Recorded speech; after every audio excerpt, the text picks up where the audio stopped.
Broadcasting from the business capital of the world, this is the Podcast Business News Network. Welcome back to the show. We are so excited to have our friend Jim Ramsey joining us again here as a marriage counselor. He's licensed marriage and family therapist and has been in the field since 1974. We're excited to have him back here today to talk more about the work he's doing, the retreats, the counseling, the one-on-ones, the group, and so much more. How are you today? I'm doing just fine. And it's Good to be back. Aletheia, right? Marriage counseling. Let's tell everyone how we could reach you to start, Jim. Well, just AletheiaMarriageCounseling.com. The tricky part is the word Aletheia, Aletheia. All right, perfect. And tell us a little bit about yourself and what it is you do for new time listeners so we get to know you. And then we're going to dive into some of the most common issues that you deal with most. Okay. Well, you know what? I just really enjoy working with couples. I decided to specialize in marriage work at the very beginning. At the very beginning, I had an internship for 3 years in marriage work, and I've worked with John Gray for years doing Mars Venus workshops, and then I work with the John Gottman Institute, helping couples with their program. But I love my work, and I'm still going strong. And how can we contact you? Thank you. Thank you. Well, you can contact me on my phone if you like, 406-370-3515. Perfect. And also you have a website as well? Yeah, it's Jim Ramsey at gmail.com, and my website is AletheaMarriageCounseling.com. Perfect. And that's spelled JimRamsey, correct? That's right. There's no MT in it? Oh, there is an MT. Oh, okay. I'm like, that's the one I just sent you. Maybe that's why it didn't work. So I have you as Jim Ramsey. That's JimRamsey, M as in Mary, T as in Tom, at gmail.com. That's right. All right. Thank you so much. Now, by the way, I just want to point out, you're able to work with those in what states? I can work with anybody, anywhere in the country. Beautiful. So if you want to call me, give me a call. All right. Well, can I just ask you a little bit about your approach to couples therapy? Well, I'm basically research-based, and so I'm working with the Gottman program based on 35 years of research on why marriages succeed or fail with 3,000 couples. And I'm also very much involved with the research through the Susan Johnson program, emotion focused therapy. And so I use that approach as well. Now, also, you've been doing this for quite some time, so you do have a lot of experience. And could I just ask off the top about handling conflicts and communication issues within a relationship? Are these some of the most common things you deal with, or what in particular, are the most common things? Well, I find that most couples find that things change after the first few years. Before the babies are here, it's just wonderful. You're into each other, you have fun, you talk a lot, you laugh a lot, you play a lot, you're sexual, everything's wonderful. But the research shows that half of all divorces happen the first 7 years. And the reason is major adjustments that happen during those first 7 years, especially to children. Couples are excited about, we're going to have a baby, it's going to be so wonderful. But those little buggers they take control. They have to be the focus all the time. You got to keep them from drowning themselves in the toilet and whatever. They're just, and so sometimes you have expectations that are not met. He's going to be a great daddy. He's going to help me with everything, and he sleeps through the night because I got to get up early to go to work. And it's your job to take care of it at night. Something like that can change, how you feel. Or he feels like, well, you're not as responsive to me. All you care about is the baby. And so things start to go sideways. And then the work is so intense. You come home, you're preoccupied, you're exhausted. Expectations about how he's going to be when he gets home aren't met. And so things start to go sideways. And those things can compound themselves after that. If you survive the first 7 years, you'll find yourself not as close. You're arguing more, you're quiet more, you're just feeling more and more what we call emotionally disengaged and lonely. And that's a death knell when that really sets in, because it produces a lot of negativity in the relationship. And so we need to work on the things that are going wrong and help you get back on track. Got it. Interesting. All right. Well, thank you for that. What other things do you find most common that people are, needing help with? Well, the research shows that the heart of your marriage is your friendship, and the foundation of everything is what they call connections. Okay. So the friendship kind of begins to fray because you're not spending as much time alone together doing the things Mm-hmm. you used to do. But the connection thing is huge. By Okay. connection, we mean looking at each other, answering each other's questions, asking questions, touching each other, connecting, making an effort to really connect with your partner. And the thing is, we get into so many things we have to do that sometimes we're putting more time into connecting with work or connecting with outside people or whatever, and the partner can feel kind of disconnected. Women especially are prone to feel kind of disconnected because you don't treat me the same, you don't act the same. Women read body language. 80% of what a woman responds to is nonverbal. And so if you don't kiss her goodbye 3 days in a row, that's a big deal. And Yeah. he didn't even think about it. And so then she says, we need to talk. And after a few of those sessions, he's getting the idea that when she needs to talk, it means she's going to get on my case. We get defensive. And that's just a total mess up. The reason she needs to talk is she's not feeling connected. She needs to be assured that she can talk about how she feels. You're going to hear her, understand her, comfort her, etc. But she says, I'm upset because you don't, or you do, and the you thing comes in, and now I feel like you're attacking me. And so he gets busy defending or trying to fix your problem by straightening out your thinking. All that stuff goes sideways. Yeah. See? So he needs to hear you. He needs to be curious, not defensive. And he needs to respond with compassion rather than defensiveness and reactionary attitude. Interesting. Interesting. Well, also, I just personally want to know about, can you provide some successful outcomes from your counseling sessions? I would love to hear some examples of that. And again, we'll continue to talk more about some of the most common things that you're helping couples with. Well, in the past, marriage counseling has not been very effective. In fact, when the research was started, they found that marriage counseling was effective as nothing. Pretty sobering. A lot of people have had bad experiences with marriage counseling. Friends that tried it, and it just didn't seem to work out. But with the research, we know what's wrong. We have a diagnosis of the relationship right up front. We take an inventory that tells us exactly what's wrong in your relationship. Then we have a treatment plan that we work. We have a manual that you study and skills that you learn. So it's a whole different ballgame. So to answer your question, very successful. Yeah. All I need are two motivated people that say, man, we're screwed up and we need help. And we're off. Ah,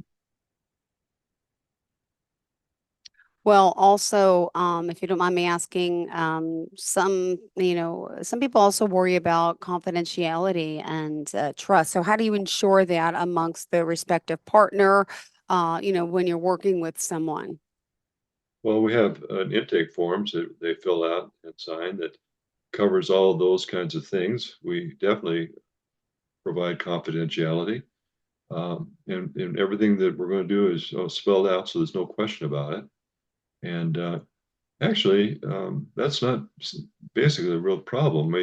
As far as the confidentiality within the counseling, we say that anything you tell me, I can talk about with both of you. We're not going to have secrets.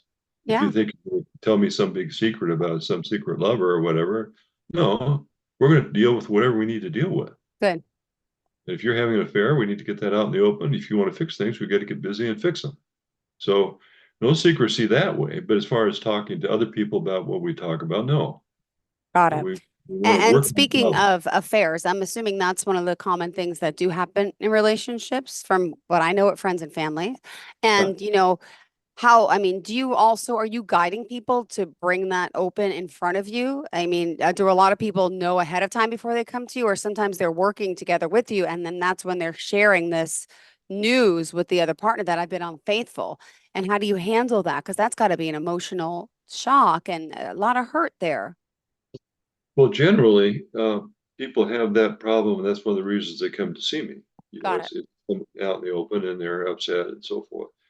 By the way, there's been a lot of research on how to deal with affairs. John Gottman wrote a book about that, so we have that researched out as well. But the big thing to help people when they're dealing with that is to realize that there's been a climate in the relationship that's been conducive to finding closeness outside. That's not to say that somebody's at fault. the relationship is having difficulties, and we need to understand what they are and how to fix them. And usually it's all about connection. We're not connecting enough. We don't feel close enough. And then we get tempted.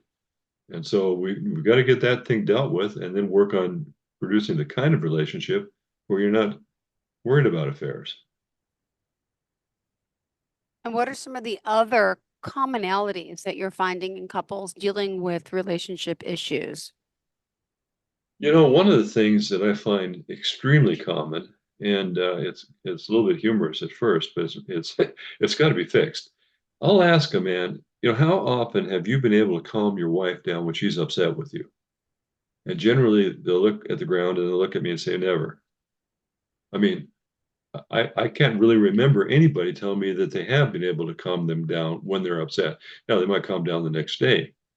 But generally, when a wife is upset and a man tries to help her not be upset, she gets more upset. And that's very frustrating for a man because I don't know what to do. I love her and I try to help her, but no matter what I do, she gets madder and madder. And so we look at what's really going on. Basically, when a woman is emotionally upset, it's because she's feeling uncomfortable. She's feeling insecure in the relationship. Things are changing.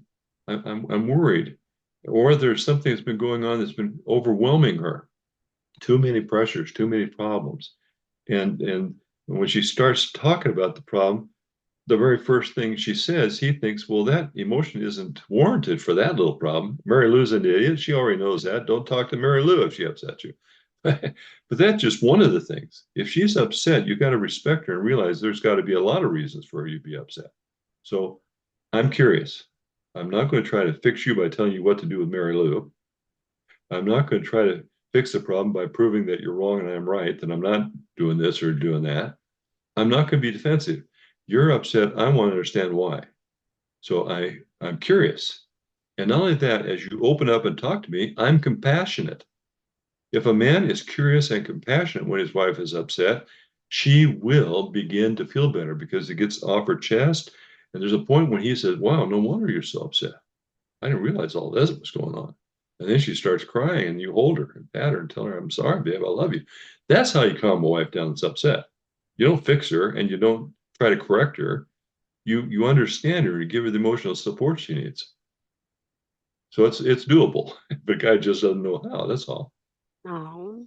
And by the way, let's just remind everyone, Jim, who we're speaking to and how we can reach out to you at this time, and then we'll continue the conversation. So again, just call me at 406-370-3515. And I do answer the phone. So I'd be happy to talk with you.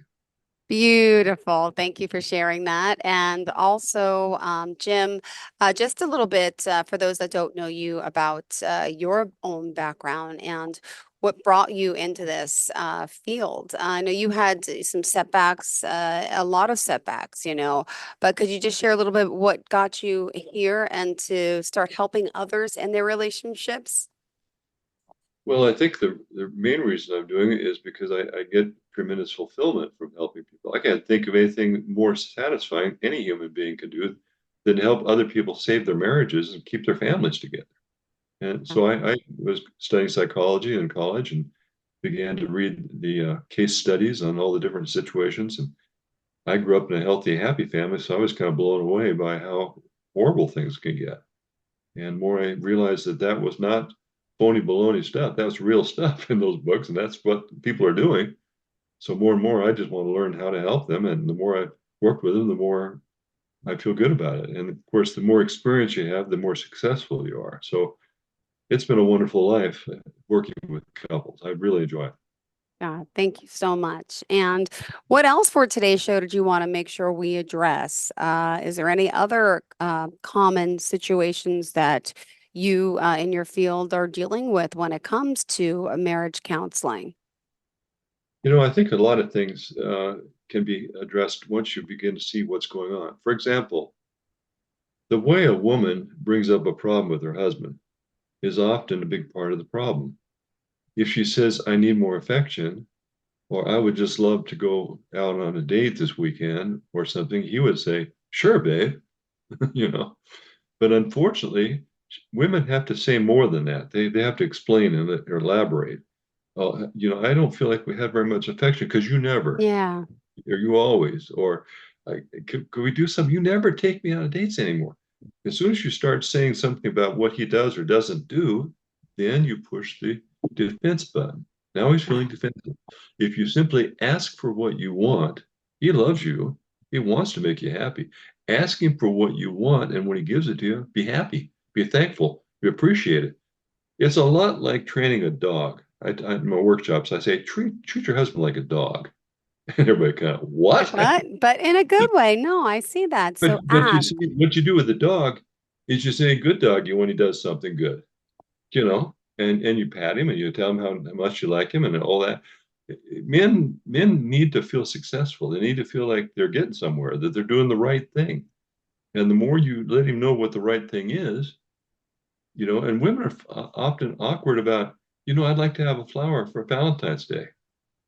She assumes all men know that women like them, but a lot of women think it's a waste of money to put flowers in water and see them wilt. I do, I do, I do. Yes. So you gotta let a guy know what he wants. If you like to go to Dairy Queen, let him know. After you go a couple times, he'll start suggesting Dairy Queen because he's learned that about you. Your doggy is learning. You train your doggy by letting him know what he needs. And when he does it, appreciate it. It's pretty simple. We're not very complicated. Got it. Amazing. Oh my goodness. Okay, this is great. Really, I love this terminology. And even when it comes now to women, right? We're talking about the women who should be, telling the man what she wants. And how does the man react? How does the man work, right? So if we need to train the men like the dog, how does the man work with the female? Well, the basic thing that I want to know from my wife is how can I please you? If Ah, I'm not pleasing you, don't get on my case about not pleasing you. Just let me know what you need or want. See, positivity is a real big thing with men, and they perceive women oftentimes as negative because they cry a lot and they're upset about things. The more positive you are, and the more you're able to just let me know what you want and be happy when I give it to you, the easier it is for me to be a good boyfriend or a good husband. So, yeah. um, being just as transparent as you can about what's going on within you is very important for both of you. Typically, what's happening is you have pain inside, and then you exhibit your defense mechanism, which maybe is getting emotional, or Oh maybe is yeah. Oh yeah, maybe sure is, is running right? away or shutting down, or those things Mm-hmm. make everything worse. So we need to Yeah. learn how to be transparent about what's going on inside rather than reacting to it. And then you react to my reaction, and we're off to the races. Beautiful. Well, unfortunately, we are just about out of time. So, in our last 2 minutes together, what else did you want to make sure that we cover for today, Jim? Well, I think this turning toward and turning away piece is really, really important. Talk more, give yourself more time together, have a weekly date, have meals together and sit and visit and go for walks and act like you did when you were first together. You did a lot of things together. You said, well, I can't. I've got all these kids. Well, yes, you can. You can do some things. Line up a babysitter. The kids like to see you happy. They want to see you hold hands. A good marriage is a lifelong courtship. You don't just court to get married. You love each other, enjoy each other throughout your life. So true. And I love that you love helping couples and, because it's a complicated ride. And, but just to know you're not alone, right? So many people go through this. So it's okay to deal with marital issues. It's okay to talk about it. And that's what we love that you're such an open book. And you also offer the private intensive marriage counseling retreat weekends, let alone these one-on-ones and group sessions. And before we go today, is there any of those group sessions coming up that you wanted to highlight? Well, basically, they're private weekend retreats. And so people schedule them. And typically, you call me and say, we'd like to consider working with you. And so I have a session with you on Zoom and we talk and kind of get acquainted and get your overview of your picture. And I see you individually on Zoom, kind of get the background information. Then we start you on getting the Right. inventory and then reading the book and so forth. Then we have the intensive. Beautiful. Thank you so much. Pleasure having you here. And of course, looking forward to next time we get to connect. Thank you so much being so insightful. And again, reach out, Jim Ramsey, RAMSEYMT @gmail.com. And also, do you want to share the website? Aletheia, let me spell it for you. It's ALETHEIA counseling.com. Thank you so much. 406-251-7073. Was I right? Thank you. Yes. Beautiful. And again, come on. Let's do this. Let's get close and let's grow old together and know that your marriage can be saved. It just needs some work. Jim, pleasure seeing you here again today. Great chatting with you today and yesterday too. That was good. And hopefully we'll chat again soon. Okay. Yeah. Let's talk as soon as we can. Sounds good. Don't forget his counseling and Christian counseling services. He's always here to help. Thank you. Bye-bye.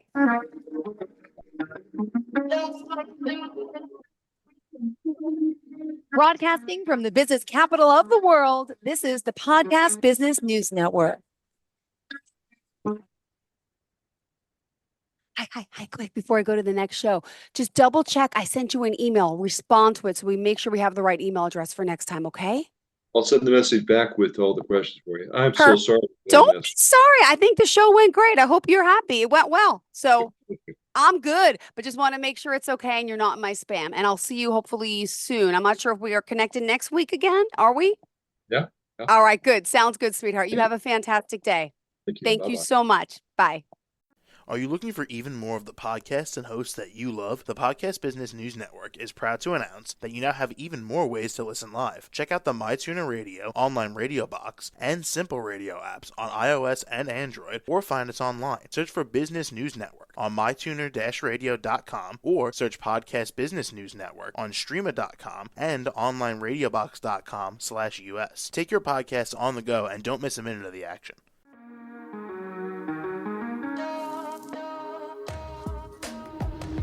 Broadcasting from the business capital of the world, this is the Podcast Business News Network. For nearly 2,000 severely injured veterans, everyday life has become filled with barriers. Day-to-day simple tasks can become pretty daunting. I have to carry my chair up 2 flights of steps or have somebody do it for me. What scares me the most is just the falling. When I'm struggling with my house, I think, to have that one great barrier just knocked down, it's crucial.